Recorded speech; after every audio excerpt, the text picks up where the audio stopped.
საამშვიდობისა ძვირფასო მეგობრებო, აბა დღეს ჩვენ უნდა ვისაუბროთ, რაც ახალი გვაქვს ამ ქართველთა დიდი გაერთიანების შესახებ. ერთი ნახევარი წუთი მოვუცადოთ, რომ შემოვიდნენ, მე მგონი კარგად ისმის ყველაფერი, ხო? ხმა ვინმე დაწეროს კომენტარი, ალბათ არ იქნება პრობლემა. გაგაცნობთ საინტერესო ის რაც გვაქვს ახლა, მე ყოველთვის თქვენთან გულახდილად საუბრობ ხოლმე და არ მეყვარს არაფერი დამალული, ყველაფრის საქმის კურსში ჩაგაყენებთ. მოკლედ, ბევრი შეკითხები შემოდის და დღეს რაც შემიძლია ყველაფერზე, ძალიან ბევრი არ არის, მაგრამ მაინც რაც აინტერესებს ხალხს, ეს არის სად გაიმართება, როდის გაიმართება, ვინ არიან ჩვენს გვერდით და ასე შემდეგ. მოკლედ, პირველი მოდი დავიწყოთ იქიდან, როდესაც ჩვენ ქართველთა დიდი გაერთიანების შესახებ თქვით, რომ ეს დარბაზში უნდა გაიმართოს 30 მარტს, 30 მარტით ჩვენ გადმოვიტანეთ ხალხის თხოვნით, ვინაიდან 31 ორშაბათია და 30 არის კვირა დღე, ანუ დასვენების დღე და ხალხმა გთხოვა და ამიტომ ჩვენ გავითვალისწინეთ ხალხის თხოვნა და ყველა შემთხვევაში 14 საათზე, შუადღით 2 საათზე გაიმართება 30 მარტს კვირას. ეხლა რაც შეეხება დარბაზს, მე პირობითად ადრე დავდე ეს, ხო იცით, Facebook-ზე ახლა შეუულებრივად შეიძლება დადო დარბაზი როგორც რეკლამა, ხო? და იყო ფილარმონიის დარბაზი და ძალიან გააკვირვა და ბევრი რომ ამათ უკარო ინგას ნეტა და ისევ ეროვნულები გესმით, ვითომ აი ეს ფსევდო ეროვნულები გაგიზდნენ. საიდან აქვთ ამათ ეს შესაძლებლობები, რომ ფილარმონია უნდა დაიქირავონ? არა ბატონებო, არ ვქირავთ ფილარმონიას, იმიტომ რომ ვერ ვქირავთ.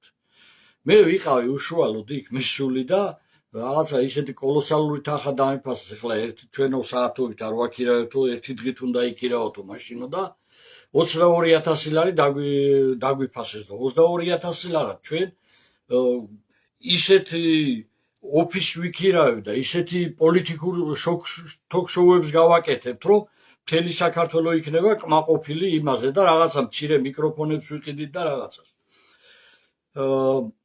რა თქმა უნდა, უარი უთხარით და ეხლა ჩვენ გვაქვს შესაძლებლობა დაახლოებით 1000-1200 კაცი დავტიოთ, ისეთ დარბაზზე გვაქვს აქცენტი, არ ვიტყვი აქაც რომ ხელი არ შეგვიშალოთ სად და როგორ, მაგრამ დაახლოებით 20 მარტისთვის, 20 მარტამდე უკვე ყველას გვეცოდინება, სად ვიკრიფებით. ერთს ვიტყვი, რომ ეს იქნება თბილისის ცენტრში, ერთ-ერთ ცენტრში, სადაც დაახლოებით დავეტევით 1000-1200 კაცი. თუ ძალიან ბევრი მოვა ხალხი, ჩვენ მზადყოფნაში ვიქნებით და 2 საათზე შეგვიძლია ჩვენ გარეთ ჩავატაროთ დაახლოებით 1 საათამდე 40 წუთიანი რაღაცა ეს საინფორმაციო მიტინგი და შემდეგ უკვე დაახლოებით 1-3 საათი დარბაზში შევიდეთ. აი ესეთი მონახაზი გვაქვს ძირითადში და ამას ჩვენ როგორც მოგახსენეთ დაახლოებით 20 მარტამდე გადავწყვეტთ. ეხლა ძირითადად თანხის მობილიზება მიდის, ძალიან დიდი თანხა არ არის, მაგრამ არ გაგვიჭირდება რა თქმა უნდა, მაგრამ თუ რაღაცა პრობლემა შეგვექნა, ჩვენს მეგობრებს ვთხოვთ, გვაქვს ბევრი მეგობრები, ზოგი ემიგრაციაში, ზოგი ის და არ არის დიდი თანხა და ამას როგორც იქნება ჩვენც საინიციატივო ჯგუფის წევრები და ალბათ ვისაც შეუძლია ცოტ-ცოტას რაღაცას წაგვეხმარება და რაღაცას ვიზამთ, ერთი სიტყვით ამას წყალი არ გაუვა. ეხლა რაც შეეხება კიდევ უკვე ატყობენ უკვე რომ სხვადასხვა მიდან გამოდივართ ჩვენ რამოდენიმე სხვადასხვა წევრებთან ერთად და უკვე რომ რეიტინგმა აიწია, უკვე დაგვიწყეს უკვე რა თქმა უნდა ბრძოლა. ერთ-ერთი ასეთი იყო, თქვენ იცით, მე აუცილებლად უნდა შევეხო ამ საკითხს. საერთოდ არ ზღის მას შეეხო ადამიანი, არავითარი ავტორიტეტი მას არ გააჩნია, მაგრამ ეს მხოლოდ ეს ვალერი კვარაცხელიასის კი არ იყო ეს სოლიდარობის სახლზე თუ TV4-ზე. ეს უკვე არის რაღაცა დავალება იქიდან, რომ უკვე შიში აქვთ, რომ ქართველთა დიდი გაერთიანება არ მოხდეს. ვინ მართავს ამ ტელევიზიებს? ძალიან კარგად იცით, ხო? ჩვენ არსად არც ერთი ტელევიზია რო არ გვიშვებს. ყველამ ძალიან კარგად იცის, ვინ არიან ამ ტელევიზიის მმართველები. და ეხლა ეს მამალი პუჩისტი, ეს ვალერი კვარაცხელი, ეხლა თავის დროზე რო არ დაჟილე, ეს ბახჩოიანი. სულ ყველას გადაკეთებულია კაცო ეროვნება, ეს რა უბედურობა. ვინც გავიკითხე, ვინც რაღაცა იმას რაღაცა ხელისუფლებაშია, რაღაცა დონეზე, ყველა გვარგადაკეთებული ეროვნება შეცვლილი ის არის, კაცო არაქართველი. იმიტომ ავართ ხალხო ამ დღეში, ესენი არ არიან ქართველები. და ეს ჩვენ გვიწოდებს სექტას. ზვიად განსახურდიას მომხრეებიო გადაცემაში რაღაცას იმაშვება და ეს სექტაო. და გამოიყენა გადაცემა, სადაც მე მოწვეული მყავდა 3 რესპონდენტი და ერთ-ერთი იყო დავით თორდია, რომელმაც რაღაც თავის აზრები გამოთქვა იქ. პირდაპირ ეთერში, როდესაც ხარ და სტუმარი ყავს, იმ სტუმარი შენ რა იცი რა სიტყვის, ხო? რა თქმა უნდა, გინების უფლებას მე არასოდეს არავის არ ვაძლევ მაგის უფლებას, მაგრამ აზრი რომ თავისი აზრი გამოთქვას, ეს არის ჟურნალისტიკა და თავისუფალი ჟურნალისტიკის მთავარი იდეა ეს არის, რომ ნებისმიერმა ადამიანმა უნდა გამოხატოს თავისი აზრი. მე ამას საზოგადოება შეუფასებს, ხო? მაგრამ ეხლა მე რაზე უნდა ვაგო ყველაფერზე პასუხი, იმან რა თქვა, პირიქით, ეს არის ის, რაც საქართველოს ჭირდება, რომ ცენზურა არ აგვაქვს და პირდაპირ ადამიანი თავისუფლად გამოსთქვას თავის აზრს. მოდი მაშინ დავიჭიროთ, ხო, ასეთი აზრის გამოთქველი. მაშინ მე რა უნდა უწოდოთ ამას, ხო, სინდის პატიმარი? ეს ხო საყოველთაოდ აღიარებულია, ადამიანს აქვს თავის გამოხატვის უფლებები. გამოხატოს ყველამ კაცო და თქვას, თუმცა არც თუ უსაფუძვლო იყო ეს ყველაფერი, რაც მან გამოხატა. ნუ ეხლა კიდევ არის ვიდრე აი მთავარ საკითხებზე გადავიდოდე კიდევ, ხო, ეხლა პირველ რიგში მოდი მაინც არ მინდა ძალიან დავძაბო სიტუაცია. მე ხშირად მეკითხებიან ხოლმე ალტინფოზე, აი ალტინფოსთან როგორ ხართ? ალტინფოსთან თუ ნებისმიერ ქართველებთან ხო ძალიან კარგი ურთიერთობა გვექნება იმ შემთხვევაში, თუ გაიზიარებს იმას, რომ და დადგება იმ პლატფორმაზე, რომ თანახმა ქვეყანაში აღდგეს კონსტიტუციური სამართლიანობა. მაგრამ თუ კი შენ ამ სისტემაში რჩები, აი კარგად ხსნი ახლა და გეუბნებით მეგობრებო, თუ კი ისევ ამ სისტემაში რჩები, რომელიც 92 წლიდან მაოხრებელმა შევარდნაძემ შექმნა და ქვეყანა რას დაამსგავსა, თქვენ ხედავთ ხო რა დღეშია ქვეყანა, განადგურების პირას რომ არის. მაშინ შენც იგივე თაღლითი ხარ კაცო. რანაირად უნდა დაამტკიცო რომ არა ხარ თაღლითი, იგივეს გაგრძელებას აპირებ, ხო? გამოდი აქედან და თქვენი ადგილი ყველგან იქნება კაცო. მე ვინა ვარ, მე რა უფლება, მე კი არა ვარ ამისი, ან რა ქვია, თავმჯდომარე რაღაც ეს პარტია კი არ არის. ეს არის მეგობრებო ჩვეულებრივი ეროვნული მოძრაობა, ეს არ არის პარტია, ეს არის ზეპარტიული მოძრაობა, რომელმაც მთელი საქართველო უნდა გააერთიანოს და რატომ უნდა გააერთიანოს? იმიტომ რომ არსებობს ძალიან დიდი საგარეო საფრთხეები და თქვენც ხედავთ ყველა რაც ხდება ჩვენს გარშემო, იქით უკრაინაში, აქეთ სირიაში და რა მდგომარეობაში ვიმყოფებით ჩვენზე რომ მტერმა თავდასხმა დააპიროს, სრული ქაოსი, 10 კაცი არ დგას ერთმანეთის გვერდით. სულ აი ესეა დაყოფილი, ერთმანეთს მამასისხლად, რა ვიცი, ებრძვიან სულ ყველანი ერთმანეთს, გადაკიდებული არიან სამკვდრო საცოცხლოდ ყველა აი მთელი ქართველობა. ეს გააკეთეს აი 73 წლის მანძილზე, ეს სპეციალურად გააკეთა იმ რეჟიმმა, რომელიც დღეს ისევ მართავს ქვეყანას და ეს დაიწყო შევარდნაძიდან. არაფერი არ შეცვლილა, ზუსტად ის სისტემაა, ზუსტად ის კონსტიტუციაა, უბრალოდ პატარ-პატარა კანონებს შეცვლიან ხოლმე, რომ როგორც აწყობთ ამათ, რომ ამათი მონოპოლიური, აი ეს მაფიოზური, აი ეს რა ქვია, კრიმინალური ეს ის რა ქვია გავლენები მოირგონ ძალიან კარგად, გესმით? რომ დიდი ფული აკეთონ. თქვენ ხედავთ, აი რაოდენ დიდი ქაოსია ქვეყანაში. რომელი ქართველმა, აი მე არ ვიცი მეგობრებო, შეგიძლიათ აი პატიოსან ქართველს, ნებისმიერ ქართველს ვკითხავ მე, შეიძლება ასე გაგრძელება ქართველს ასე ჭამდეს ერთმანეთს? თუ ეს თქვენ მიგაჩნიათ რომ სწორია და ეს მიიყვანს საქართველოს ბედნიერ მომავლამდე, მაშინ ჩვენ არაფერი აღარ გვესაქმება, მაშინ ჩვენ გავანებებთ ამ ყველაფერს და მოდი დავჭამოთ ერთმანეთი ესე და დავაქციოთ ეს ქვეყანა. ამდენი საუკუნე აი იგავ მიუწვდომელი გმირობით მოტანილი ქვეყანა ჩვენი წინაპრებისა შეიძლება ესე უცბად დავაქციოთ და რაღაცა 3-ათეულ წელში ბიჭასთან გავასწოროთ და საერთოდ დავკარგოთ. ვიღაცას გონია რომ სახელმწიფო არ დაიკარგება.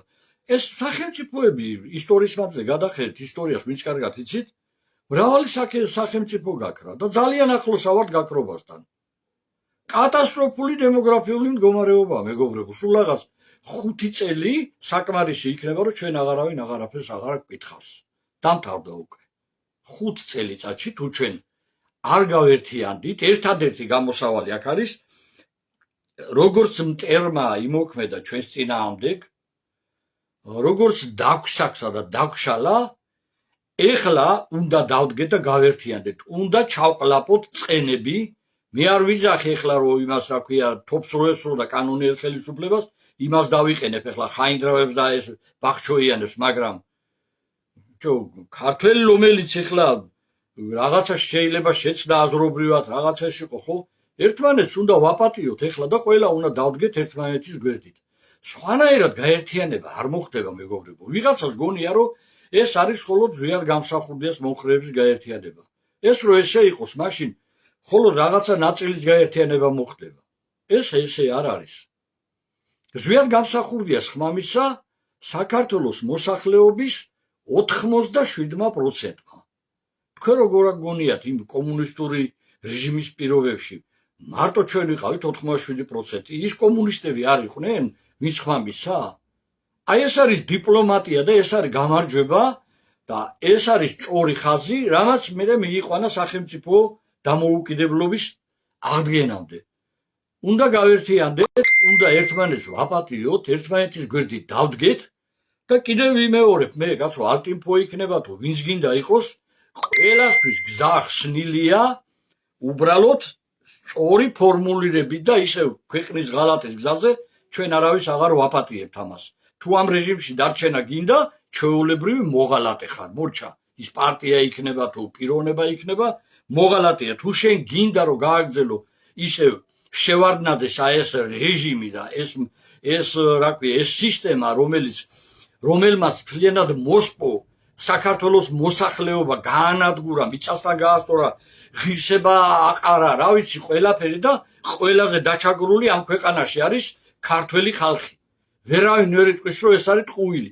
შეხედეთ თუ ვისმეს ბიზნესი აქვს სხვადასხვა ეროვნების ხალხს, ყველას აქვს ვერთმა გაუმარჯოს საქართველოში, ისინი ძაგდაბადებული გაზრდილებია და როდესაც მე ვამბობ რომ ქართველი ერს როდესაც ვახსენებ, იქ მე გულისხმობ იმ არაქართველებსაც, რომლებსაც თავის სამშობლოდ მიაჩნია საქართველო და უყვართ და განსაცდელის მომენტში დადგებიან ჩვენს გვერდით ქვეყნის დასაცავად.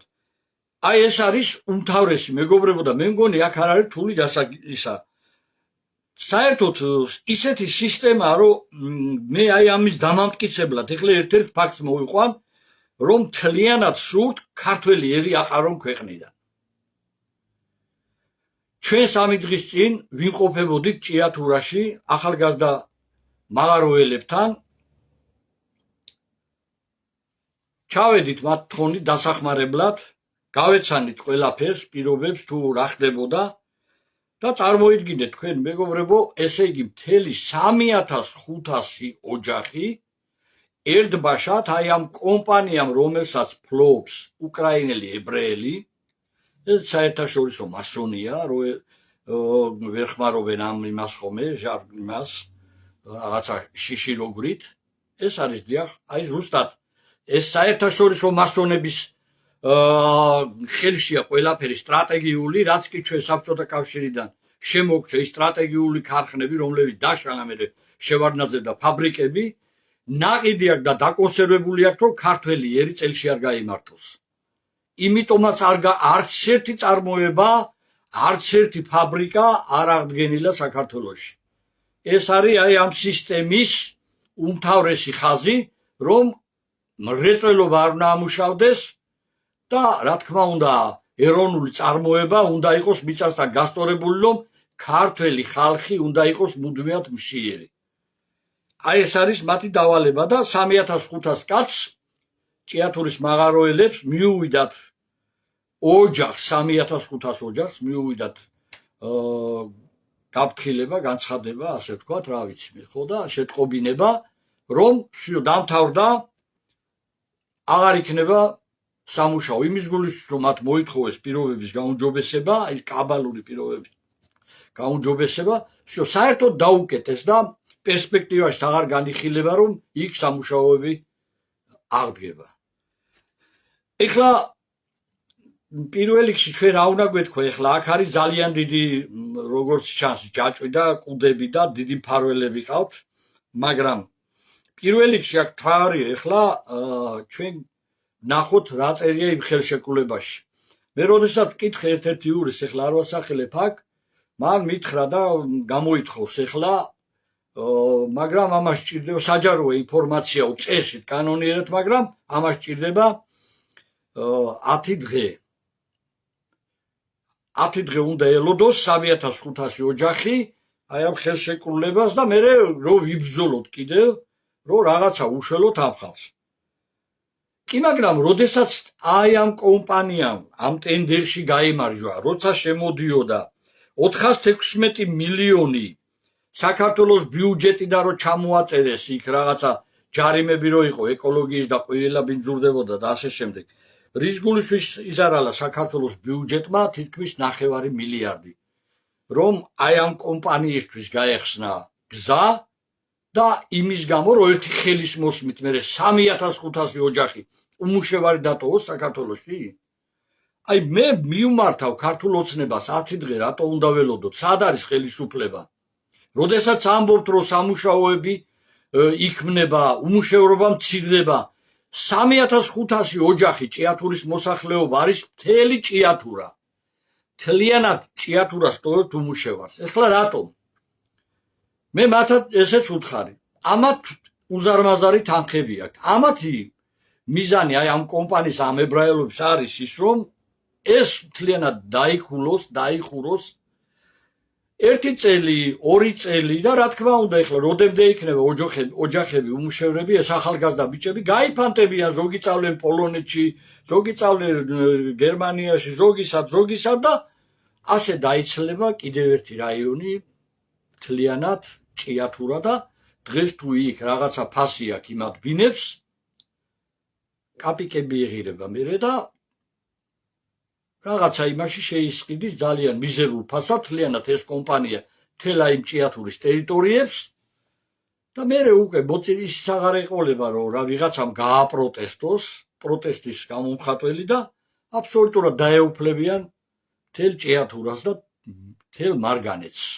მე ჯერ კიდევ აი ეს არის უძვირფასესი მარგანეთი მთელ სოფლიოში და ჯერ კიდევ კომუნისტების დროიდან ვიცი მე იმ ცხონებულმა ზურაბ ჭავჭავაძემ მოყვა ეგ ამბავი, ქიმიკოსი იყო და თვითონ აქ თავის თვალით ნანახი, აი ზურაბ ჭავჭავაძე, რომელიც მერაბ კოსტავასთან ერთად გადაიცვალა. მთები მაქვს ნანახი რუსეთშიო, ქართული მარგანეცისაო, გატანილი აქედან და დაგროვილი.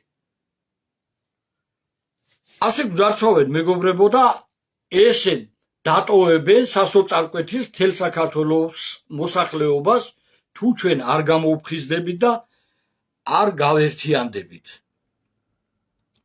ერთადერთი გამოსავალი აქ არის გაერთიანება, მეგობრებო, რომ ჩვენ ქართველ ერს დაუბრუნოთ ღირსება, ერთიანი ძალით ყველაფერი შემოვატრიალოთ და დაუბრუნოთ მომავალი.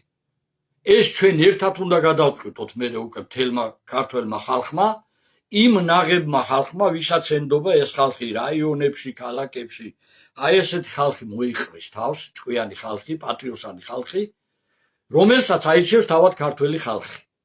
პირველ რიგში ეხლა აუცილებელია 30-ში ჩვენ 14 საათზე, სადაც გამოგიცხადებთ, მასიურად ჩვენ უნდა ვაჩვენოთ აი ამ რეჟიმს, ამ დამაქცევრებს, რომ ჩვენ ვართ ერთად ქართველიერი არ მომკვდარა, ქართველიერი ისევ არის საფრთხეზე, ისევ შეუძლია გაერთიანება, რომ გადავარჩინოთ ჩვენი სამშობლო და ჩვენი ქვეყნის მომავალი. რა ვიცი, რა უნდა გითხრათ ახლა წინასწარ დანარჩენზე ლაპარაკი არის ზედმეტი, რა თქმა უნდა ყველაფერი დამუშავებულია აბსოლუტურად უძლიერესი ანალიტიკოსების მიერ, ყველაფერი აბსოლუტურად წინასწარ აქვს გაკეთებული და შემუშავებული, თუ როგორი უნდა იყოს განათლება, როგორი უნდა იყოს ეკონომიკა, როგორი უნდა იყოს ეროვნული წარმოება, რომ თვითოეული ქართველი, რომელიც საქართველოში იცხოვრებს, იყოს ამაყი. და საერთოდ კიდევ აი ასეთ საკუთრებებზე მე ვიტყვი ახლა, საერთოდ ეს უნდა გადაეცეს, აი ასეთი სიმდიდრეები ქართველ ერს. როგორ ეს? რაღაცა ნაწილი, რა თქმა უნდა დარჩეს სახელმწიფო საკუთრებაში და ბიუჯეტში შედიოდეს თანხა, რაღაცა ნაწილი და ვალდებულებებით შეიძლება შემოვიდეს კომპანია, მაგრამ ის რაღაცა ნაწილი, მე არ ვიცი, ამას სპეციალისტები განსაზღვრავენ, 30% იქნება თუ რაც იქნება, მთელი საქართველოს წიაღისეული და სიმდიდრეები აქედანვე თუ კი ეროვნული ხელისუფლება, ეროვნული ძალები მიაღწევენ წარმატებას, უნდა მთლიანად გადანაწილდეს საქართველოს მოსახლეობაზე ეს სიმდიდრეები. რომ მე ხელი აღარ აფათურონ იქ ანაკლიაო იქის ეხლა ხაზარაძეებმა და ბორჯომისწყალი იყიდა კუპონებად და მე გაყიდა თითქოს მამამისმა დაუტოვა. ეს უნდა იყოს ქართველი ხალხის საკუთრება, საქართველოს მოქალაქეების საკუთრება. წილი უნდა კონდეს ყველა საქართველოს მოქალაქეს საქართველოში არსებული სიმდიდრეებისა. აი ეს არის ჩვენი მიზანი და ეს ამას როდესაც განვახორციელებთ ერთობით, ქართველი ერი ესე წელში გაწყვეტილი და ესე თავჩაქინდრული კი აღარ იქნება, ერთბაშად იქნება გამდიდრებული, ძლიერიც და ამაყიც და ბედნიერი მომავალიც ექნება ამ სახელმწიფოს. ეს მინდოდა მეგობრებო, მე თქვა, მე უახლოეს ხანში ისევ დაგიბრუნდებით, რამდენიმე ახალ რესპონდენტთან ჩართვაც გვინდა და ვნახოთ თუ მოახერხებენ რეგიონებიდან რამოდენიმე პიროვნება გვინდა რომ ჩამოვიდეს და ერთობლივი პირდაპირ ეთერის განვახორციელოთ, რომ ახალი სახეები გაჩვენოთ, ძალიან ბევრი ყავს, მაგრამ ყველა ვერ ახერხებს ასე უთმად ჩამოსვლას. დიდი გაერთიანება მიდის უკვე, აგერ ძალიან გამახარეს, რომ ზესტაფონში უკვე არის რამოდენიმე ის, ბათუმში არის, ქუთაისში არის, ბევრია უკვე ზესტაფონში, აგერ 3 პიროვნება, რომელსაც ჭკუას არავინ ეკითხება, სხვადასხვა დარგის ისტორიის მეცნიერებათა დოქტორი, რა ქვია, ფიზიკა, მათემატიკის მეცნიერებათა დოქტორი, ძალიან აი ესეთი 3 დოქტორი, მეგობრებო, რომელიც აი სიხარული თუ ერთდება ესეთ გაერთიანებას, ხო და ასეთი რამდენია იცით, ეკონომიკის დოქტორი. და ესენი საერთოდ არავის არ უძახიან, არავის არ იყენებენ, დაუშვიათ პარლამენტში მოჭიდავეები, ძალოსნები ისინი და ხედავთ რა დღეშიცა ვარ და ამაზე აღარ გავაგრძელებ. ლაპარაკს აღარ ძგეს, უკვე ამაზე დავიღალოთ ჩვენ, ყველაფერი უნდა შეიცვალოს, ყველაფერი უნდა გასწორდეს, უნდა აღდგეს ქვეყანაში კონსტიტუციური სამართლიანობა. კონსტიტუციური სამართლიანობა უნდა აღდგეს და უნდა ამოქმედდეს, ამას თავის დროზე ვიტყვით ჩვენ 1992 წლის 13 მარტს ბატონ ზვიად გამსახურდიას ბრძანება, საქართველოს რესპუბლიკის პირველი პრეზიდენტის ბატონ ზვიად გამსახურდიას ბრძანებულება, რომელმაც განაცხადა ერთადერთი ლეგიტიმურად არჩეული პრეზიდენტის ბრძანება, რომელმაც განაცხადა, რომ ყველა აი ამ უკანონო თოფით მოსული ხელისუფლების რა ქვია, ქმედებები, ბრძანებები თუ ხელშეკრულებები გამოცხადეს იურიდიული ძალის არ გქონეთ და ბათილად იქნეს ცნობილი. დიახ, ყველა იქნება ბათილად ცნობილი, ჩვენ არა გვაქვს ისეთი ფუფუნება, რომ ერთლარად გასხვისებული არის სტრატეგიული ობიექტები, სიმბოლურ ფასად ერთლარად. მადლობა მეგობრებო ყურადღებისთვის, დაგიბრუნდებით ისევ მალე, მე მგონი მეგობრებთან ერთად ალბათ შემდეგი პირდაპირ ეთერში და თუ რა ვიცი ახლა 20 რიცხვამდე გვინდა რომ ჩვენ ეს დარბაზი უკვე ვიქირავ და გამოვაცხადოთ თუ რაღაც პრობლემა გქონდა ძალიან მცირე ფინანსური შესაძლოა მაშინ მხოლოდ ჩვენს პირად მეგობრებს პირადში რამოდენიმე ადამიანს ვისაც შეუძლია რომ დაგვეხმაროს ჯერჯერობით არ არის ამის აუცილებლობა საჭირო ყველანაირად ვერიდებით ჩვენ რომ ხალხი შევაწუხოთ და ალბათ ეს არის სწორი გზა ჩვენ ფული არ გვაინტერესებს ჩვენი საქმეა იდეა სამშობლოს ჭეშმარიტი თავისუფლება და ხალხს დაუბრუნოთ ღირსება მადლობთ ყურადღებისთვის იმედით იყავით ღმერთი იყოს ჩვენთან არ ღმერთი